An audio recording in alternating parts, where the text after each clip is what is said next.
The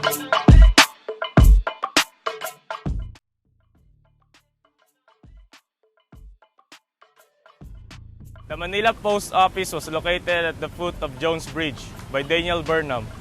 The main body of the building was capped by a recessed rectangular attic story.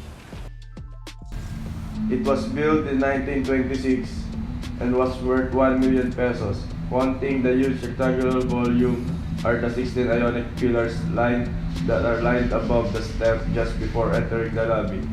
The main body of the building is capped up and recessed rectangular attic story and flat buttressed by two semicircular wings.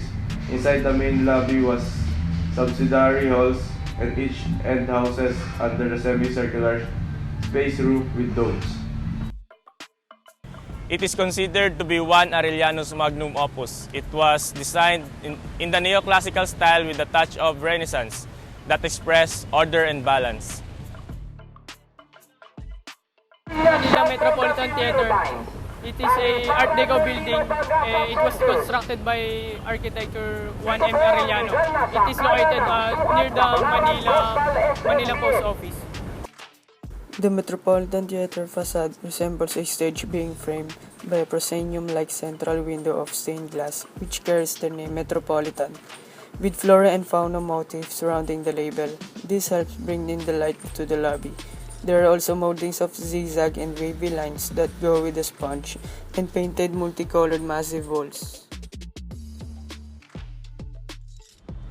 Postmodern architecture is a style or movement that emerged in the 1960s as a reaction against the formality, austerity, and lack of variety of the modern architecture.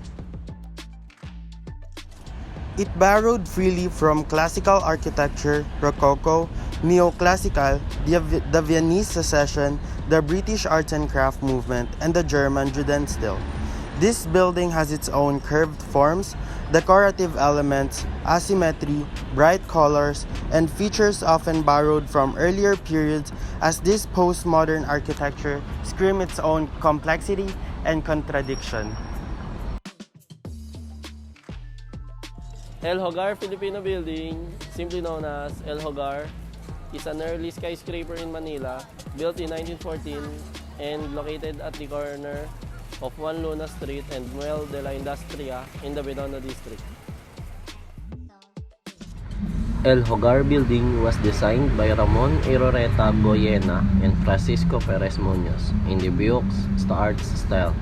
Its architecture reflects elements of neoclassical and Renaissance styles. El Hogar Building is a representation of the architecture of business and establishments of that era. Some of its interesting features are the two garden courtyards and the mirador or balcony, which provides an outstanding view of the Pasig River and southern part of Manila.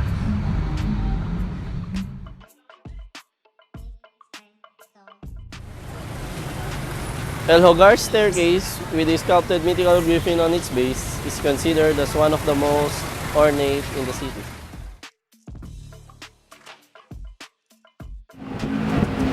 Ramon Magsaysay Center was built and opened in 1967 and was designed by Arturo J. Luz and associated with Italian America. It is the first structure in the country to sports column-free structure concept. The design used precast and pre-stressed beams, like tree rooted on the ground. The exterior of the building was designed to withstand the salty environment that surrounds the building.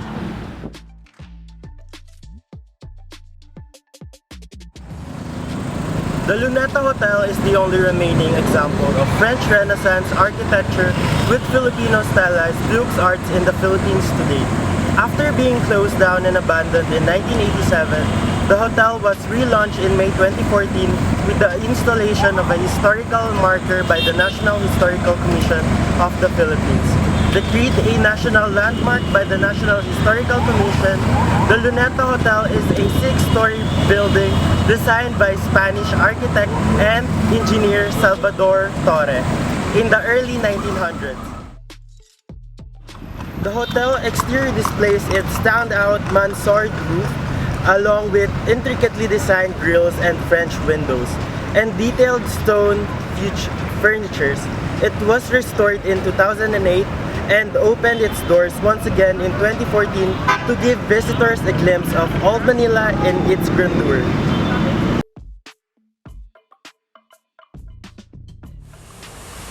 The 5-story One Luna building was designed by an American architects Murphy, McGill, and Hamin of New York City and Shanghai and was completed at a cost of $2 million. Occupying about 1,800 square meters of an irregularly shaped corner lot adjacent to El Hogar. It has a frontage of 43 meters on General Luna Street and 46 meters on Muel de la Industria along the Pasig River. The building derived its design from the trademark architectural features set by the International Banking Corporations of New York for its overseas branches. The bank's prototype was made up of a row colossal columns in Antis, which was faithfully reproduced for its Manila headquarters. The ground floor was fully rusticated to effect a textured finish. This floor had arched openings with fan lights emphasized by stones forming the arch. The main doors were adorned with lintels resting on consoles. Above the ground floor were 6 3-story high, engaged ionic columns. These 6 columns dominating the south and west facades were in turn flanked by a pair of pilasters on both fronts. The 5th floor was slightly indented and also topped by an entablature crowned by a strip of antemon.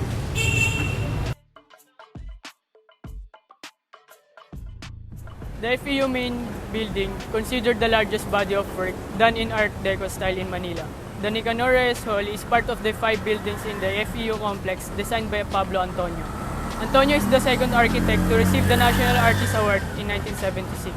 A year after his death, in 2005, the 5 Art Deco style buildings earned the citation from the United Nations Educational, Scientific and Cultural Organization, or UNESCO, for the Asia Pacific Heritage Award for the cultural heritage.